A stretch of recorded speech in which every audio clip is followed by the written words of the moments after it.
Good morning, ladies and gentlemen. Welcome to the Catalyst webinar series presented by the Education Committee for the Southern California PGA. The Catalyst webinar series is a bi-weekly educational platform for creating success and change in your club and career. We are very excited and proud to welcome Mr. Rob Oosterhuis, General Manager and COO of Sherwood Country Club.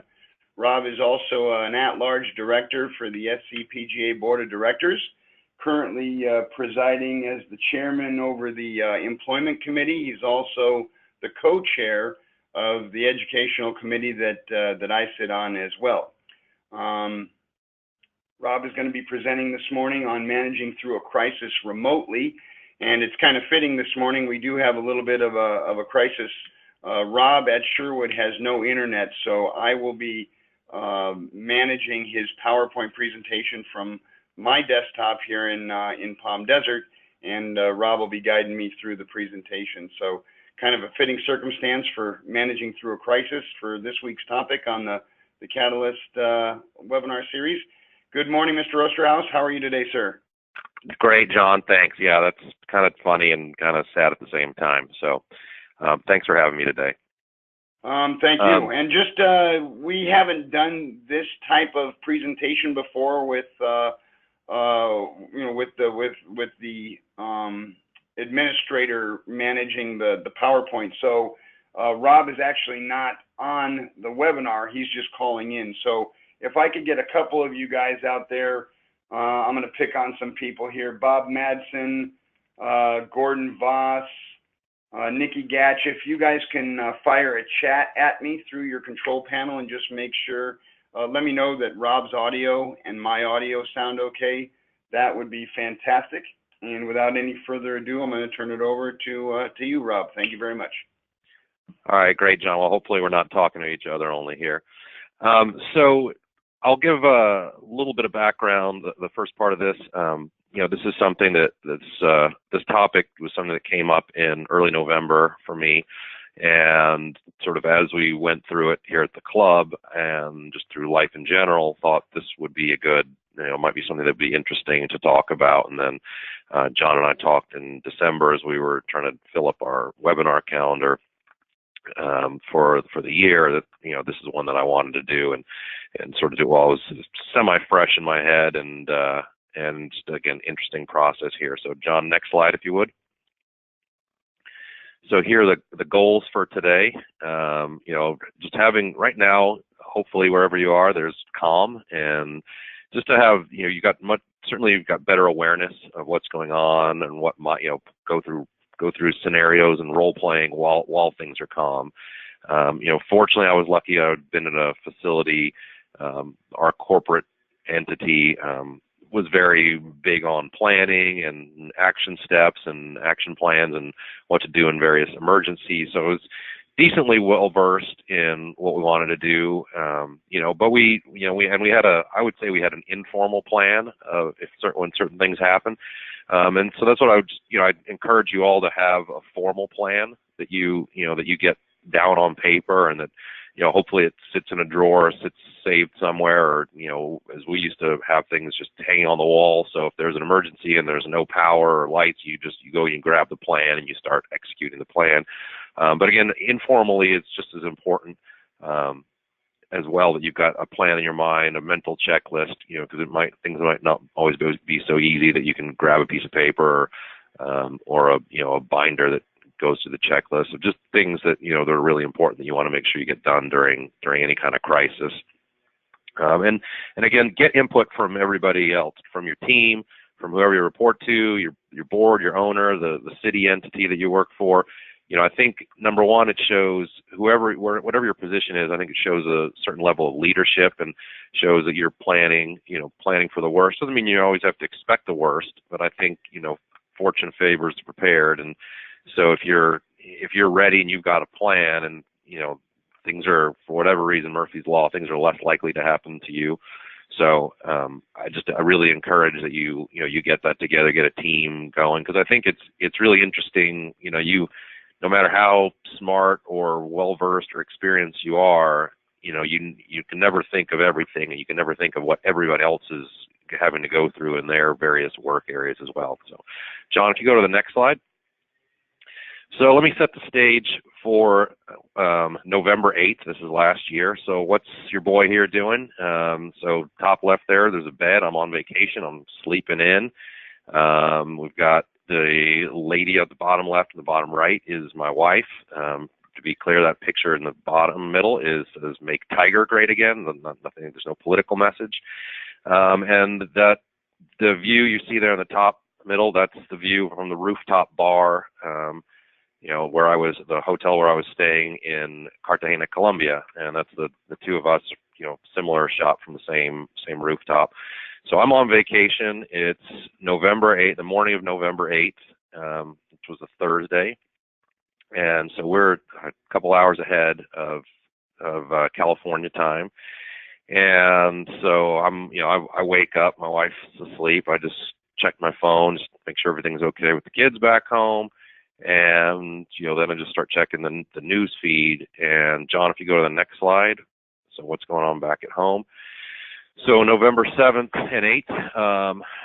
So the evening of the 7th, some of you may know about the Borderline Bar and Grill, local establishment here in Thousand Oaks, just about 10 minutes away from our club. And there's a mass shooting. And unfortunately winds up there's 12 people that lose their lives. And a bunch of other people wounded and injured, and quite a bit of turmoil, obviously. So I'm reading this at about, I think, what winds up about 4 o'clock California time, 4 a.m. in the morning, that it had happened about 4 or 5 hours before. So all I know is there was a shooting, and likely, they haven't released any information, but it sounds like that there's been some fatalities. So I start just trying to gather all the information that I can, and really trying to just get everything prepped. And so I wait till 6 o'clock, so it's not too early, and then I just get a group email going to all our department heads, and I say, check your people, make sure they're okay, get back to me, and let's just make that the priority. So long story short, again, we'll touch a little bit more on this as we go along, but long story short, by about 10 o'clock, I think 10 o'clock California time, we've got in touch with everybody. Everyone's okay. We did actually, fortunately or unfortunately, we had a couple people who were there earlier in the night. They left before, but you really started feeling it. You could feel how close to home it was. We had a number of people who do hang out there a lot. It's one of those places where there's all kinds of different groups and demographics, so it could be, older people, there's country music, there's college night, there's all kinds of different, it's an eclectic place. You get all kinds of different groups. And, our director of golf, Jeff Fowler, his mother-in-law would actually go there quite a bit for certain nights. And so, these are the kind of things, like, you realize how close it is to home. And so we start communicating with the board, let them know we've checked on everybody. And really by early afternoon, I'm still going about my vacation in Colombia, and by early afternoon, everything's sort of settled down, and we actually go into mode of, okay, so what can we do? What do we need to do? Is there anything we can do to help out with the first responders who are on the scene there? Or a couple of people say, well, let's, maybe it'd be a good idea just to put out there that we're going to go donate blood. Those types of things. We have our club has a charitable foundation arm associated with it. So we hadn't really got too deep into it. We'd been, I'd been talking with the president of that foundation, one of our members, and said, hey, let's just, think about, you guys do a lot of work in the community. If there's something we can do, let's get together and do it. So really, we just started talking about that. And then while I'm sitting on that rooftop bar that I'm mentioning, I get a call from my eldest daughter. I live in Newbury Park, a little bit north of the club, and she says, hey, I think there's a fire over here. And so she's FaceTiming me and showing me this smoke, and it looks pretty ominous, but I said, look, by 101 Newbury Park, as you get to Camarillo, there's a lot of dry area. They do a lot of controlled fires. It always looks closer than you think. Go ahead, get ready for work. Call me back in 15 minutes. Let's reassess it then. Hang up the phone. 5 minutes later, get a call from one of our good friends in our neighborhood who's also a firefighter and says, you need to get your mom and tell her to get the kids and the dogs and get out of there. The fire is ripping up towards your neighborhood. And this picture right here on the right is actually showing the fire. That's a picture he took later that evening from my driveway. So it gives you, it's, for context, I mean, there's a road between where he's standing, and there's a hill with not a lot to burn on there, but you can get a good idea for, just how close the fire is. Again, that's just me personally. John, if you go to the next slide. So again, what were the immediate actions? I already talked about some of this. We decided, right away I said, okay, we want to know about the people. So we want to get in touch with our people, make sure everybody's okay, make sure everybody, see if anybody needs anything. And how do you do that? So you got texting, you got the groups, text groups, you got individuals, email, phone, and it is fortunately that, the demographic of a lot of our staff is probably like yours. A lot of the staff is younger, and they text, and they're pretty quick, and you can get a pretty good spider web going out there, and when somebody hasn't heard from one person, you put out something, and then everybody calls or texts or direct messages them, and so we're able to get answers pretty quickly. I've phoned our I let our board know what was going on by email. I phoned a couple people just to check in, let them know what was going on, and then we started. Then we wanted to update everybody and want to make sure, did anybody need anything? Did anybody have any family members that were impacted? Anything we could do to make sure that they were safe and their needs were filled? So then we updated the supervisors, and again, it was sort of as back to normal as we thought, as I said, early afternoon. Again, this is just on the borderline piece. And so then we were really getting ready to get a general communication out to the public. So John, if you go to the next slide. So again, as I said, phase two, we move into these fires, the Woolsey and Hill fires. And so these pictures here, the pictures on the left so that's Lake Sherwood, which is right adjacent to our course. And these helicopters are filling up in the lake, going to drop water on all the small fires. And the picture on the right there is you can see the golf course down sort of in the middle, bottom right there, and the community, and then over that hill you get to Malibu. And so you can see, I mean, again, it's tough for contextually to see how close it is, but it's obviously not that far. And just it was frightening, because this was a day. So these are pictures that I took on the Sunday. The fire had started on Thursday night. I was actually able to come back in the country. Then, the next day got back late, and we were evacuated from our neighborhood. But so I was able to get in on Sunday morning with our superintendent, and very windy, very smoky, ash everywhere. Mandatory evacuation order. But we were just seeing if you haven't been up close to a fire, number one, I don't recommend it. But number two, it's insane how quickly these fires pop up, and you'd be looking at an area, there'd be nothing, and then you would all of a sudden, 300-400 yards to the side of where there wasn't a fire, you'd see more smoke. And again, I think it just speaks to how, when you've got a decent wind and you've got some dry conditions, those embers can travel. It really doesn't take a whole lot to impact, to get the fire going. John, if you go to the next slide. So again, again, these pictures are more for effect. So this was the picture on the left with all the fire engines. This was a picture I took on Tuesday. We were able to get, myself and about half a dozen of our department heads.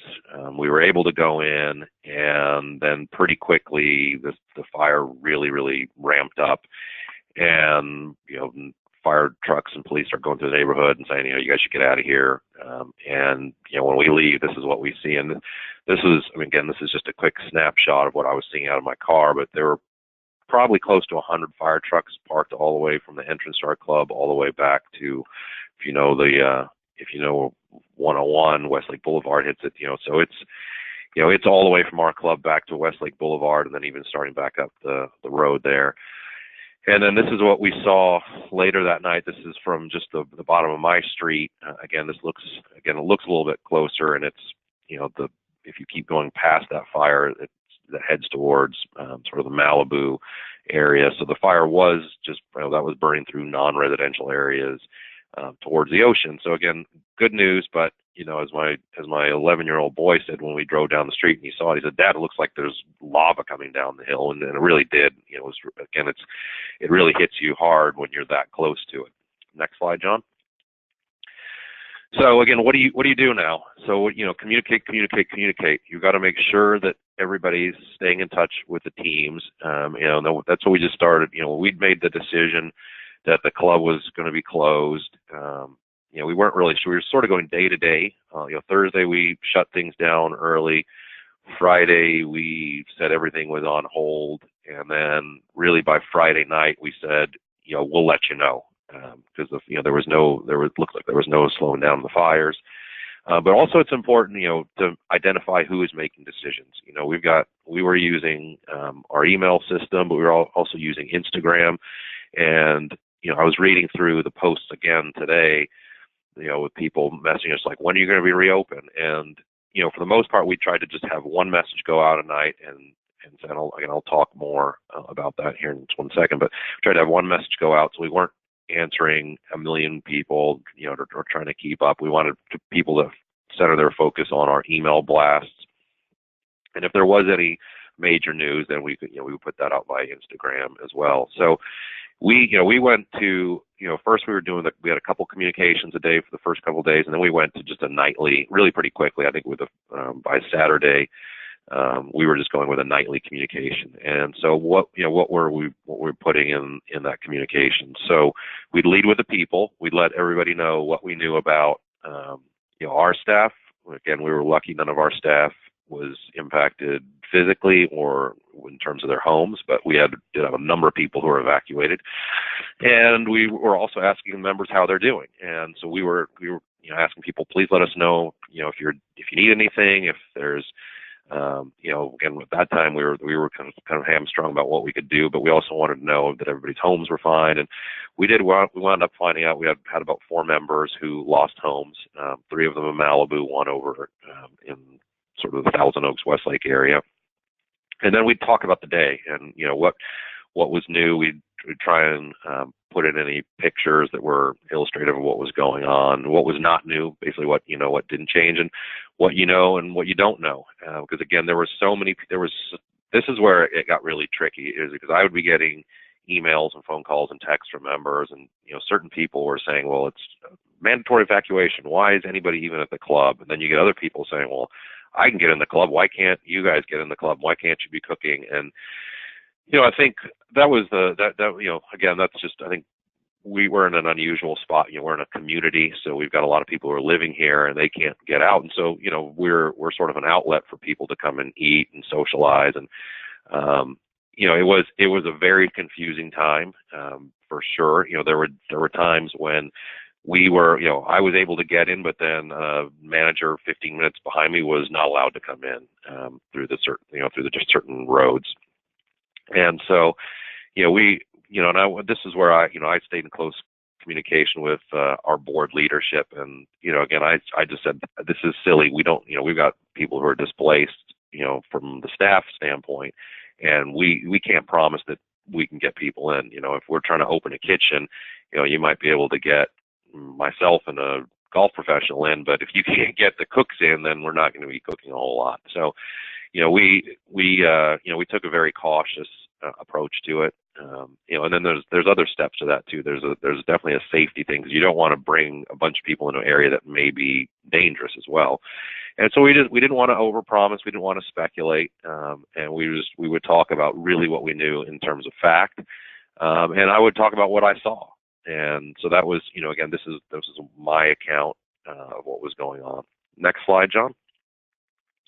So again, the characteristics of the communications is, we wanted to be consistent with them. And I would sign off with a lot of the communications saying, we'll see you tomorrow night. We'll let you know if something happens before then. We'll make sure to get that out. And again, really make sure you got the facts, because, and as we've seen in a lot of news cycles, like, people would rush to be first with the news rather than being concerned about being correct. I didn't put a whole lot of opinion into into the communications. If it was opinion of, sort of trying to guide people to the fact of, look, we don't know when we're going to have stability here, but as soon as we do, we'll let you know. And wanted to be careful about when we thought people could get in, because you could ask 3 different homeowners what their experience was, and one person would say, I had police knocking on my door telling me to get out. Another person said, I drove in and out as I pleased. And another person would say, something completely different. We've had issues where we've had homeowners in the community where they left and their family was at the house, and then they weren't being let back in. So, I think it was just that's the tricky part there, because the other piece is, from what we were hearing, is the homeowners association was not communicating to the community, and here our club is separate from the homeowners association. And so, as it turned out, and I heard later on, even from people who aren't members but live in the community, said, we got all of our news by seeing your emails about what was going on. So, which was kind of interesting. So again, just also, like with any email, you never know who's going to get their eyes on it. So be sure what you're putting into it before you hit send. And so we tried to be really honest and candid, and and nice about everything, but just we're not getting in. We've got a ton of cleanup to do, and we want to make sure that when people get back in, that there might be a gradual process to what we're doing, but we're gonna we'll let you know when we get something. Be decisive about it. I think what you don't want to do is waffle. So we would, because at one point we were saying, well, we'll let everybody know the next morning. We started making decisions, say the club is definitely closed until X time. At that time, we'll give you an update, and then we followed that track. I think you want to stay genuine. I shared stories about what my family was going through, what we heard staff was going through, and members. And I think then for some people, they started to understand that, that was a lot bigger than, what was, going on, about bigger than playing golf, or bigger than, getting back into the restaurant. Because really there were some people in our area where it didn't really hit home. Like, unless you were affected by it, it was difficult to hit home. And, it became, I started to understand that more and more, that different people had, all these different viewpoints, depending on how their personal experience was. John, if you go to the next slide. So again, back to, I talked about people first, and taking care of the team.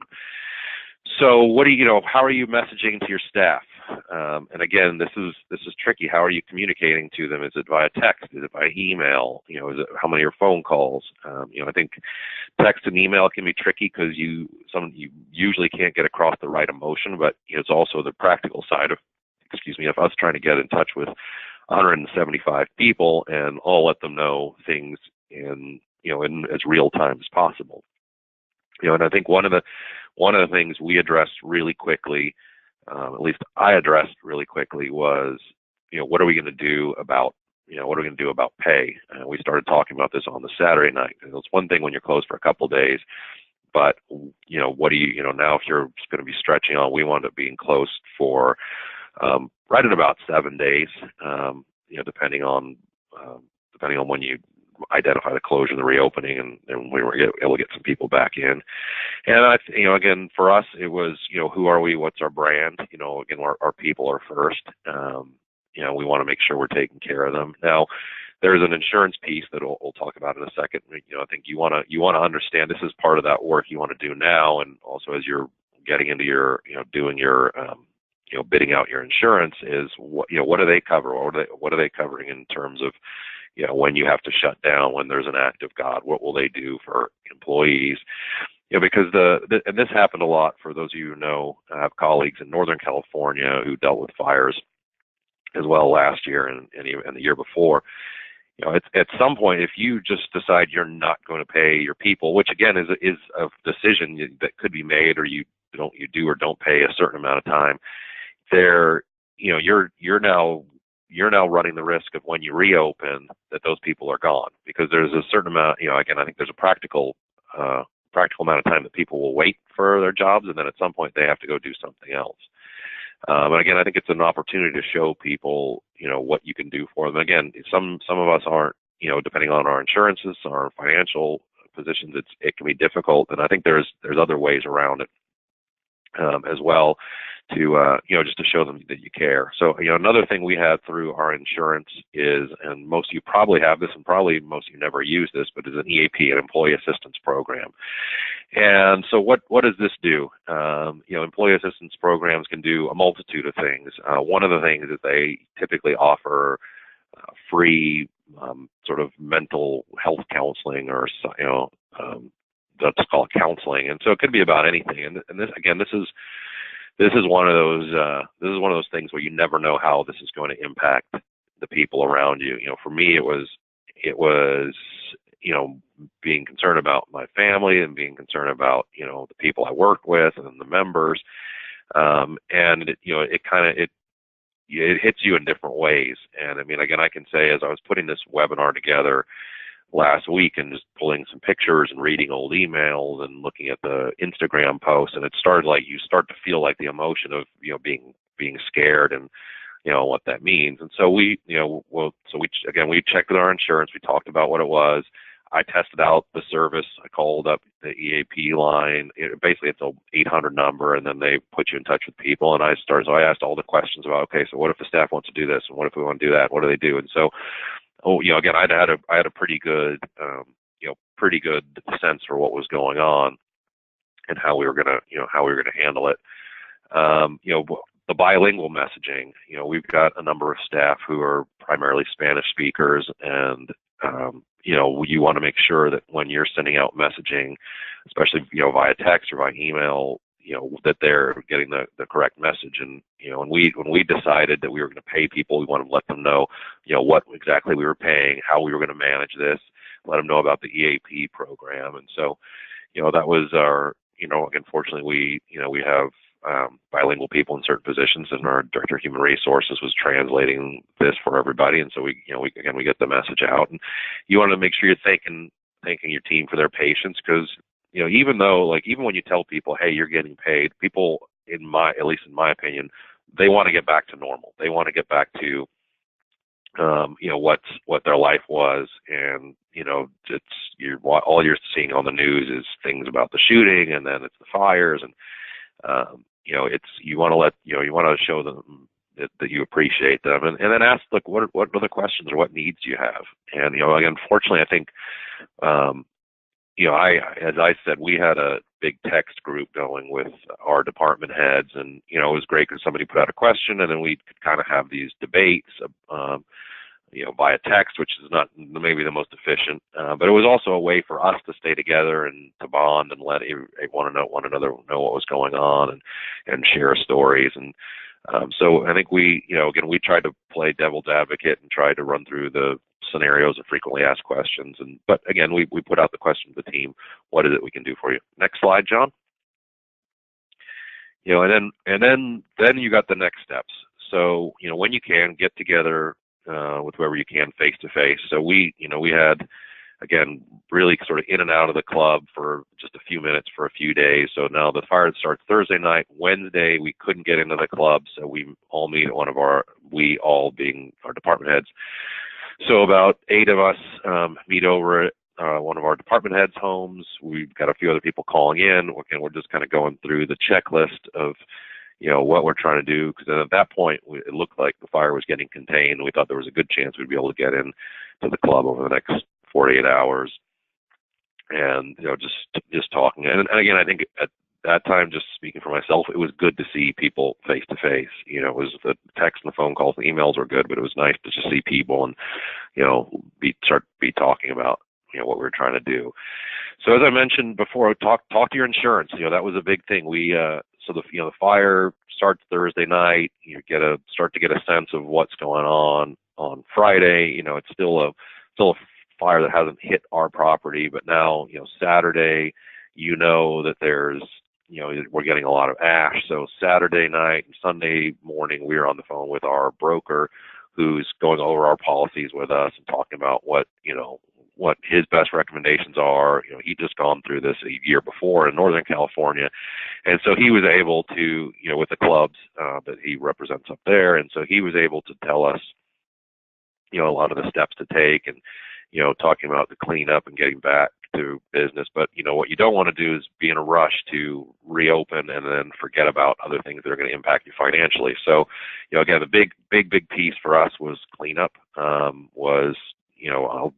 let's just call it a big number. It's several $100,000 of cleanup. And, again, you're trying to make sure the air is clean, the air is safe.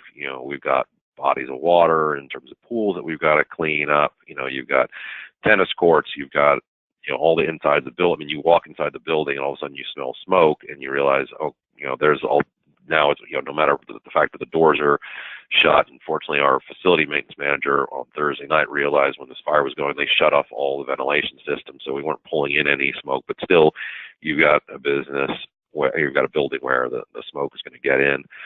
The other thing so that's one piece of the financial. It's one financial piece is the cleanup, and the second piece is what happened while you were shut down. What should have been going on? So again, we talked about the wages and covering that. So you want to, that's fairly easy. You can track through your payroll if you decide, you're just going to start loading everything in. What days and hours are you paying people for? And then what revenue is lost? We wound up losing, about $150,000 in food and beverage and banqueting revenue. Maybe it's more than that. Pretty good size. We lost a couple pretty good weddings. And so now you want to track that. Again, this all goes back to your insurance policy, which most insurance policies have some level of business interruption. So you want to take a look at, but you want to make sure you're tracking all those things. And then just have lots of records. As we've realized now, we're still closing. Again, this started in early November, and we're here in early April, and we're still closing up our business interruption claim. So take lots of pictures. Take pictures of the dirty areas, what you had to clean up. Log anything. Take notes. Take records. Just any kind of records. And then there's the waste piece here was for us was the food. I mean, you're throwing away tons and tons of food. Now, luckily for us, we were actually able to when the one day we were able to get in, we'd had a bunch of food prepped for an event that was in refrigerators, was still good, and so I just I loaded it up in the back of my car and took it to a couple fire stations. But for the most part, you're looking at produce and you're looking at your proteins, and most of those things you're just having to throw away. So it's again, these are all things you want to make sure you're measuring. And so when you get an insurance adjuster or a forensic accountant that we're working with to help us out, these are the kind of things that you need to make sure you have. And then again, you're talking about getting back to normal. So develop a plan with the scenarios for going back in and assessing things. And so that's what we started talking about is sort of having plans, A, B, C. What if we get in here? What if this is the case? What if that's the case?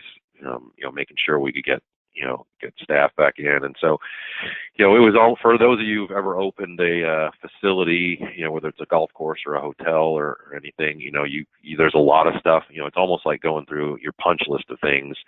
So you dress casually. You want to make sure everybody's connecting. You have a couple group meetings a day, so that was kind of Thursday we got back in and we were starting to get people back in the building. And again, a lot of it was getting rid of old food and starting to order more food. And, then you realize, oh, wait, we have no food here, so we can't feed one another.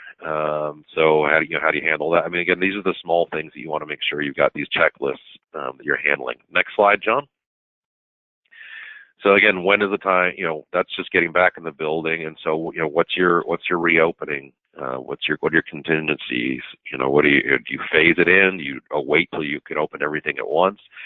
And so that's what I asked. We started asking. So what can we do right away? The golf course was a mess just from all the wind, and I mean, ash is ash, but from all the wind there was just debris everywhere. We hadn't mown the greens in more than a week. And so what do you want to do? Do you want to reopen the course with, is it better to be open and be trying to groom the course while amongst play, or should we just do some cleanup? What can we do? And just so you talking to Jeff Fowler, our director of golf, is, Jeff, what can we do right away? And he said, look, we can do whatever we want. We're ready to go. We can get the range going. So, okay, great. Let's get the range going. Even if the grass isn't super well known, that's something for people to do. And so that's actually a picture of, I think we opened at noon on whatever day that was. Maybe I think we opened at noon on Saturday on the driving range, and then wound up opening the golf course the next day. But so, we were able to get back. So then we're just trying to phase in. So again, do you want to do full a la carte dining? Well, again, you could, but I'll tell you what's easier is to do some buffets and just say, this is what we're doing. We're limited to this. That was some of the early decisions we made, and we were clear about what everybody was saying. And I frankly, I was blunt and said, please, you're gonna see some bumps. We're not going to be operating at full capacity. We feel like it's important we get everybody back and socializing and together. And we've still got staff who are displaced, so please bear with us if you might be a little understaffed. But understand we will be back to normal soon. And we just felt like it was important. Now that again, we're trying to get back to normal. We're opening our doors. We wanted people to have fun and be entertaining, and everybody's going to want to tell their stories, right? So we did a welcome back burger night. We did a taqueria night. So that was, I believe, Saturday and Sunday. So that's now we're talking 9 and 10 days after the fire. When we reopened the range, we had our pros on the range giving free lessons and tips. We wound up throwing in a little pre-Thanksgiving tennis camp. That we added in because some of the schools most of the schools wound up being shut down through Thanksgiving, through the whole Thanksgiving week here. And let everyone have a voice and encourage the dissenters. And what I mean by that is, like, if somebody, especially internally on staff, or if somebody had questions, you want to make sure that they're getting their voice out there. And again, like I was one of the people saying, well, hey, we should let's just open the course and be open. And so fortunately I was smart enough to listen to some of the people that worked for me and some of our board members who I was talking to, and saying, look, now is not the time for us to be, to try and be Superman. Let's get open and, do it as best we can in phases, and then with an end game. Next slide, John. This is one piece I just wanted to mention to everyone is it's really important that you focus on yourself. It's super easy, and I just remember being exhausted at the end of the day, and it was really just mental exhaustion, for those first sort of 6 days where we really couldn't get in the club, because it wasn't like we were doing anything physically, but it was nonstop. You want to make sure you're trying to rest as best as possible, eat well. Just like it's one of those times where, it's easy to get going and like when you're on vacation or something or traveling, it's just like you eat whatever garbage is around you. Just try and make sure you're taking care of yourself that way. Don't be a hero. I had a couple members tell me that, like the one day we got in, and you can see this picture over here. So this is from above I think this is from above the 4th green at our course. And this is when I think this is the Tuesday, and all of a sudden it was like, holy cow, this is really close. Now again, that's pretty close, but it is going the other way. We had these air tankers coming in and dropping down fire retardant everywhere. And, just again, have everything in context, do what you need to do, and make sure, this last point here, make sure you're talking to somebody about what's going on. Talk to your family, talk to your friends, talk to your colleagues. Again, reach for that outside assistance if you just want to feel like talking to someone. I'd spent some time talking. Some of you may know, Todd Kiefer went through a pretty serious event at his club a couple of years ago where one employee actually killed another employee. And so I'd talked to him quite a bit about following that and the steps that they took and a lot of things they did in the aftermath. Now that was different because I think that had a farther reaching effect, because it was so in your face and so impactful to the staff and the members. But that was someone I could reach out and talk to and get his 2 cents on what was going on, and just having had already spoken with him about it prior. Next slide, John. So then afterwards, again, you want to make sure there's positive, it's positive leadership. As you're welcoming people back, you're excited to see them back. Again, keep asking people what what you can do for them, whether it's the members, whether it's, your clients, your board, your staff, whoever it is. You're offering those EAP programs again to the staff. Is there anything you need? Is there anything we can do for you? Here's another, just giving them that other outlet. And then we started to look into, the charitable give backs, the things we could do in the community.